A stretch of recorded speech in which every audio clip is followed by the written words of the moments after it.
Buenos Aires é uma cidade construída em cima de coisas que deram errado. Desde suas duas fundações até a construção do Porto Madeiro, a cidade tem a habilidade de se reconstruir. Se encontrou? Não acredito! Hoje, a gente vai conhecer um pouco da história da Argentina no centro de Buenos Aires.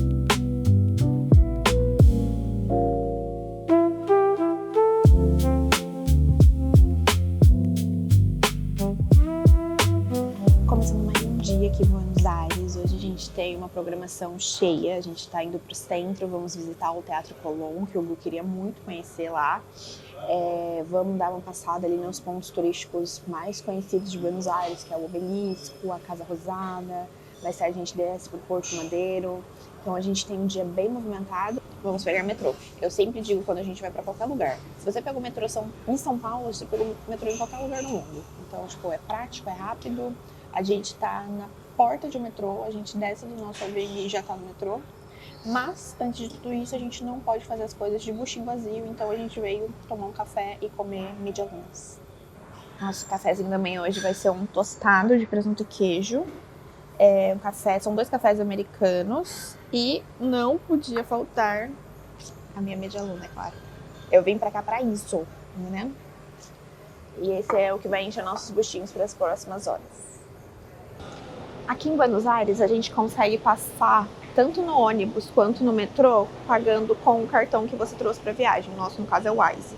Então, você pode usar o cartão de aproximação mesmo ou o próprio aparelho. E ali na catraca, tem algumas catracas que são específicas para fazer aproximação. Aí você passa e já está direto dentro do metrô ou do ônibus. Um detalhe só é que quando você usa o seu cartão e não o cartão deles, que é o SUB, você paga baldeação. Então, por exemplo, aqui não é o nosso caso, mas se você entra nessa estação para fazer baldeação para outra linha, para ir para outro lugar, você vai acabar pagando as 2 passagens. Mas se você usar o SUB, você não paga. E o SUB é super fácil também, você pode tirar direto aqui no metrô com eles, recarrega, e pode usar durante toda a semana igual um cartão único, né, que a gente tem no Brasil. Nossa, esse metrô tem um cheiro de produto de limpeza, tipo, Tem. ficar limpo, sabe? Tem mesmo. Nossa, tá bem cheirosinho mesmo. E é bem bonito, parece. Parece aquela estação em Paris. Lembra? A gente ficou pra fora.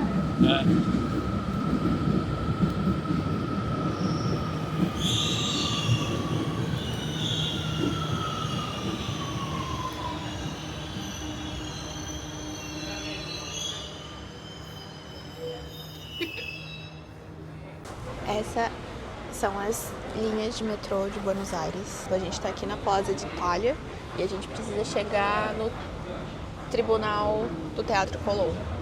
Então a gente entrando aqui e indo em direção à catedral, que fica mais ou menos lá perto da Casa Rosada. Inclusive o nosso metrô está chegando, o nosso trem. E a lógica vai ser a mesma. Quando a gente entrar lá, é só esperar para descer na estação perto do teatro. Os bastidores de gravar conteúdo na rua. Cá estamos o nosso fotógrafo, que também é nosso filmmaker e também é nosso editor de vídeo, se preparando para pegar todas as fotos do dia. Acabamos de chegar aqui na 9 de julho. A 9 de julho é uma das maiores avenidas, se eu não me engano, é uma das maiores avenidas da América do Sul. Ela é inspirada nos boulevards de Paris, então é uma avenida bem espaçosa. Eu acho que ela tem 5 ou 6 faixas. Então, você atravessa assim, para atravessar ela você leva 2 sinais para pedestres só para você cruzar de um lado para o outro. Aqui na 9 de julho também estão alguns dos principais pontos turísticos de Buenos Aires, entre ele o Obelisco, que a gente vai ver agora. O Obelisco, inclusive, é uma curiosidade, é um dos únicos obeliscos do mundo que não foi roubado de algum lugar. Então, os obeliscos que a gente vê em Paris, em Nova York, Roma, todos esses obeliscos eles vieram de outros lugares, principalmente do Egito.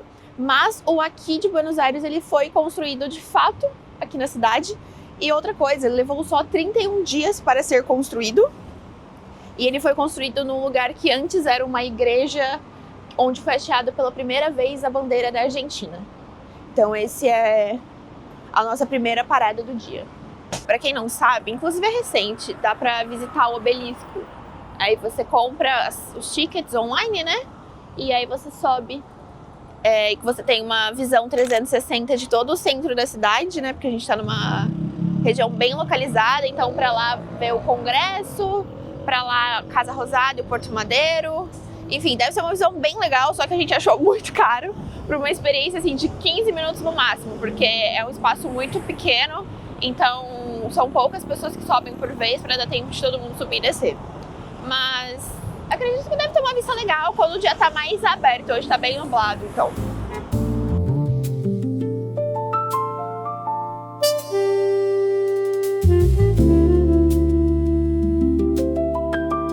Estamos chegando aqui no Teatro Colón, vamos fazer uma visita guiada. Estamos aqui na ruinha do lado, que é onde entra o pessoal dos passeios. É um passeio de mais ou menos 1 hora e meia. A nossa vai ser guiada em português. Então, o nosso guia vai contar um pouquinho sobre a história do teatro.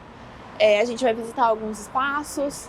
E ele é muito parecido com o Teatro de Paris, o Opéra Garnier, que inclusive também teve uma galera envolvida que estava na obra de lá, que também estava envolvida com as obras daqui. Diferente do que todo mundo pensa, a entrada oficial do Teatro Colón fica aqui na Avenida Libertador, que não é a que fica lá na 9 de julho. A entrada que tem na 9 de julho é uma entrada para o pessoal que trabalha, para quem vem aqui fazer algum tipo de trabalho.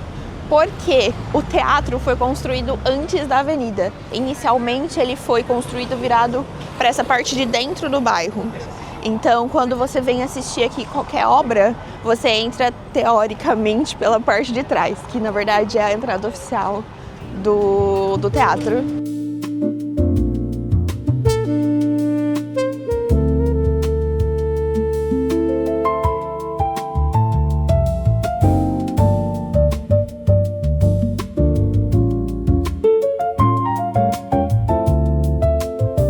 O Teatro Colón, do jeito que a gente conhece aqui, já é a segunda versão dele. Já houve antes, muitos anos atrás, né, a primeira versão dele, que funcionou por 30 anos e ficava na Plaza de Maio, onde hoje é o Banco Nacional de La Nación. Ele foi vendido em 1888 e reconstruíram ele aqui, a segunda versão dele. E ele tem uma história um pouco curiosa, porque foram 3 principais pessoas responsáveis pela construção dele, né, principais arquitetos, e 2 deles tiveram mortes curiosas, né? O primeiro morreu aos 44 anos de idade. Ele só conseguiu, ele foi o dono, né? Ele que projetou o Teatro Colón, mas ele morreu aos 44 anos e ele só viu a colocação da pedra fundamental, né? A fundação do Teatro Colón. Ele era o italiano e logo depois dele um outro arquiteto italiano que assumiu o projeto e ele também morreu aos 44 anos de idade. E a morte dele foi bem bizarra, na verdade, porque ele saiu do trabalho mais cedo, foi para casa dele, ele encontrou a esposa dele traindo ele com alguém que trabalhava na casa dele, né? Eles entraram em briga corporal, o amante da esposa dele pegou uma arma e matou ele. E ele era um italiano que morreu aos 44 anos de idade. Então o Teatro Colón acabou ficando com essa maldição, né, entre aspas. Depois dele entrou um novo arquiteto, que ele era belga, e ele que foi responsável por finalizar os projetos arquitetônicos do Teatro Colón. Como ele era belga, ele tinha muitas influências europeias, principalmente de Paris, e ele acabou trazendo isso para o Teatro Colón. Então quando você entra lá, você percebe que ele é composto por vários tipos de arquitetura. Tem arquitetura italiana, que foram os primeiros arquitetos, tem arquitetura francesa, tem uma série de diferentes tipos de arquitetura compondo o Teatro Colón. Hoje o Teatro Colón ele é conhecido por ter a melhor acústica de todos os teatros, a melhor ou uma das melhores acústicas, porque quando ele foi feito para priorizar o som. E ele tem até um excesso de ornamentos que na época foi muito criticado pela mídia, né? Pela imprensa, na verdade. Só que acabou que esse excesso de ornamentos é o grande responsável pela boa acústica que existe aqui dentro. Inclusive é melhor do que a da Ópera Garnier. Na Ópera Garnier eles preferiram priorizar o status, né? E aqui não, aqui já é o contrário, eles priorizaram a própria acústica do teatro.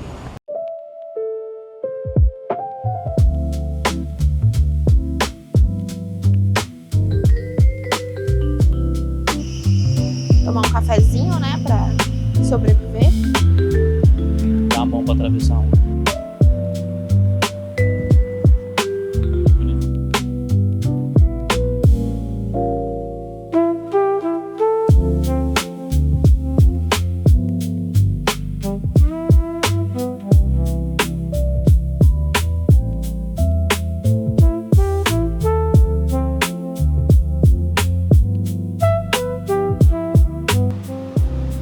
Linha D, a catedral. O próximo é em 5 minutos.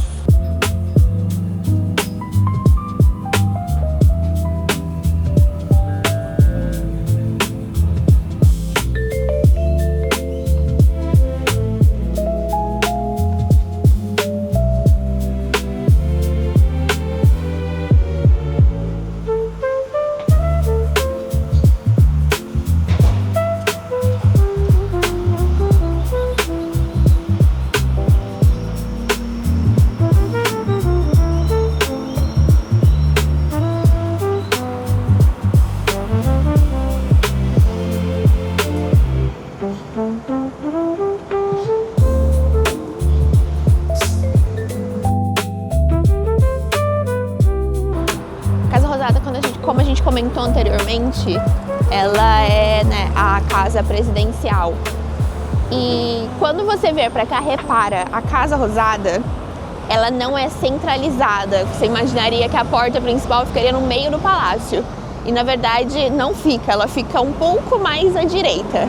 Para quem tem toque, como eu e o Gustavo, na primeira vez que a gente veio aqui, a nossa sugestão era basicamente demolir a casa e começar novamente, porque é um negócio que pega muito, mas é assim por um motivo. Inicialmente eram 2 prédios separados e com o tempo, né, e quando foram mais recente, né, trocando os governos e tudo mais, juntaram os prédios para se tornar um só. Uma parte do prédio, se eu não me engano, a parte direita do prédio, antes era tipo uns correios, portenhos, e aí virou tudo uma coisa só. Por isso, a porta central não fica centralizada. É uma peculiaridade. Além dela ser rosinha, que é uma graça. Combina muito com o tom azul da bandeira da Argentina. Existem 2 grandes teorias do porquê que a Casa Rosada é rosa. A primeira, e a mais comum, é que antes era muito comum usar sangue de boi e impermeabilizante. Os 2 juntos chegavam nessa tonalidade rosa. E a segunda teoria, a política, é que existiam 2 partidos, que eram os vermelhos federais e os brancos unitários. E o presidente Sarmiento, ele entendeu que seria necessário fazer um simbolismo para unificar a paz entre os 2 partidos, cada um de um lado. Então ele pintou com vermelho e branco. Quando você junta vermelho e branco, dá rosa, então por isso, de forma simbólica, para simbolizar a paz entre os 2 partidos, a Casa Rosada ela foi pintada de rosa.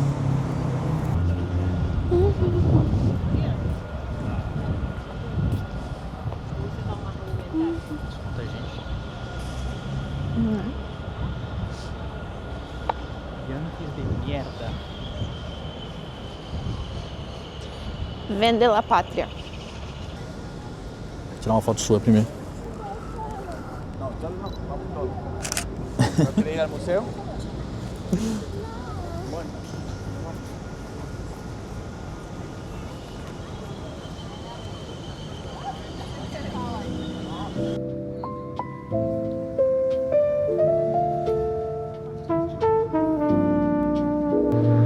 Se passasse um trem aqui, ia ser incrível.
Agora é só chance de falar sim, né?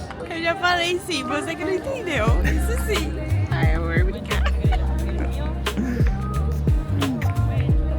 Eu tinha ficado tão triste quando eu perdi a Mariana. Eu sei. Mas tão triste. E agora ela tá de volta. Contexto histórico. Gustavo me pediu em casamento em Paris em 2024. Com essa bonitinha aqui. Começo desse ano, acho que lá pra maio, junho, se eu não me engano, eu tirei a aliança pra ir fazer pilates. Quando eu voltei pro carro, fui colocar ela no dedo e ela caiu naquela parte do meio do carro onde fica o freio de mão. Eu fiquei arrasada, destruída, acabada. Eu chorava assim copiosamente porque eu deixei o negócio cair, perdi minha aliança. E o Gustavo na maior paz do mundo. Não, amor, tá tudo bem. Fica tranquilo e de boas.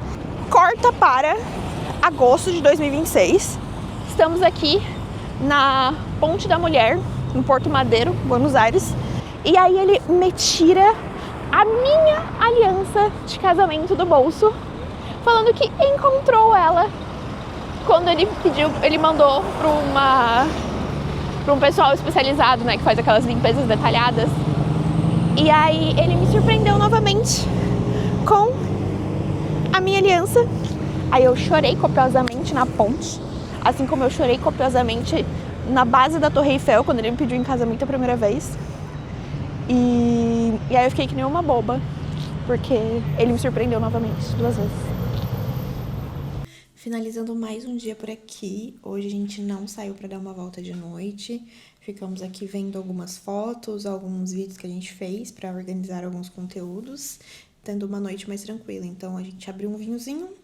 Estamos aqui passando todos os arquivos para os computadores, vendo tudo que a gente captou, todas as fotos que foram feitas para produzir alguns conteúdos e logo mais vamos de berço, porque amanhã também temos um dia muito divertido. Vamos para o Caminito, vai lá na Bomboneira e finalizar a noite de novo lá no Porto Madeiro.